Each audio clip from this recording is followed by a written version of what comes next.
Bonjour, je suis né dans une famille catholique pratiquante. Ma maman parlait du bon Dieu qui nous aime et mon papa disait pas grand-chose. Il venait à la messe avec nous le dimanche, mais il disait pas grand-chose. Et je me souviens une fois, je devais avoir 10-12 ans, je l'ai interrogé, mais toi papa, est-ce que tu crois en Dieu? Et donc il m'a dit, j'ai semé du blé aujourd'hui et je sais que l'année prochaine, au mois d'août, il y aura du blé qui aura mûri. Est-ce que tu peux m'expliquer comment c'est possible? Et là, j'ai compris qu'il avait la foi du Dieu créateur. Voilà. Vers 15-16 ans, j'ai vécu une expérience assez personnelle que j'étais très en colère contre tout le monde, contre tout. Et j'ai dit comme ça dans un accès de colère, ben, d'abord, toi Dieu, t'existes même pas. Et puis j'ai entendu comme une petite voix qui me disait, mais laisse-moi au moins une chance. Alors je lui dis, d'accord, si t'existes, je veux te voir tout de suite. Et là, à ce moment-là, il y a un oiseau qui est venu sur la fenêtre de la chambre où j'étais. Et ça m'a vraiment bouleversé. Alors, d'y repenser, ça me bouleverse encore. Et bon, c'est un signe, hein, ça peut être un hasard, mais pour moi, ça a été vraiment un signe. Et depuis ce jour-là, j'ai toujours eu la certitude que Dieu était avec moi, quel que soit ce que je fasse ou mon état, même si je suis triste ou même si je suis en colère, je sais que Dieu est là. Je me suis promis de ne plus jamais mettre Dieu à l'épreuve. Parce que tout de suite m'est venue la phrase de Jésus quand il combat, dans le combat dans le désert, où il dit à Satan, tu ne mettras pas ton Dieu à l'épreuve. Voilà. Plus tard, en 1986, je suis allé à Lourdes à pied. Et en arrivant à Lourdes, j'ai pleuré. Rien que d'en parler, j'ai envie de pleurer. Parce que comme si je retrouvais ma mère.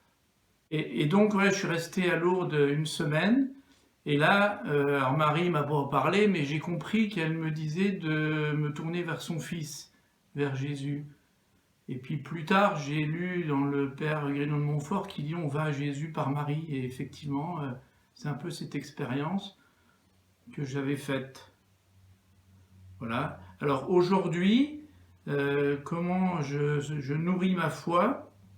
Alors il y a des choses assez classiques comme la prière quotidienne, ou bien la messe, ou bien aujourd'hui que la messe n'est pas possible, le site de la paroisse. J'aime bien par exemple écouter les autres qui parlent de leur foi, pourquoi ils croient, comment ils croient. Mais il y a aussi d'autres choses qui nourrissent ma foi, c'est la lecture. Donc je lis le journal La Croix tous les jours. C'est un journal qui a un regard chrétien sur l'actualité. Et j'aime bien les différents points de vue et ce qui se dit sur le monde d'aujourd'hui.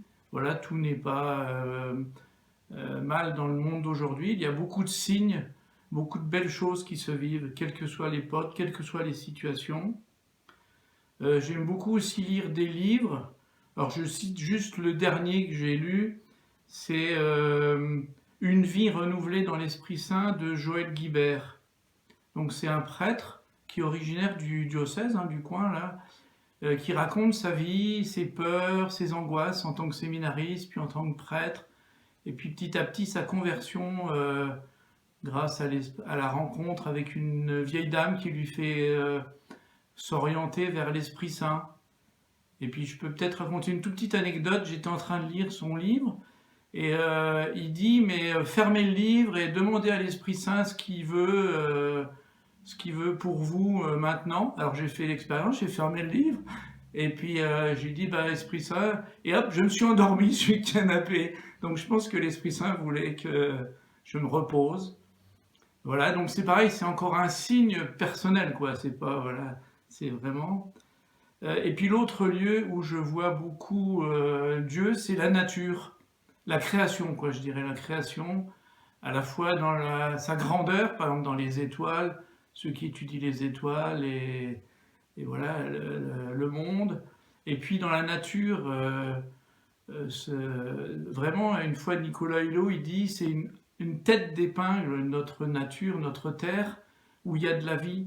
Et en ce moment, par exemple, où je me balade facilement dans la campagne, la nature est absolument extraordinaire, cette symphonie de couleurs, d'odeurs, tous les jours ça change. C'est vraiment merveilleux, quoi. Alors on peut dire c'est le hasard, la nécessité, mais enfin, pour moi, c'est quand même une œuvre d'amour, un chant d'amour de Dieu pour, pour les hommes, hein, pour nous. Voilà.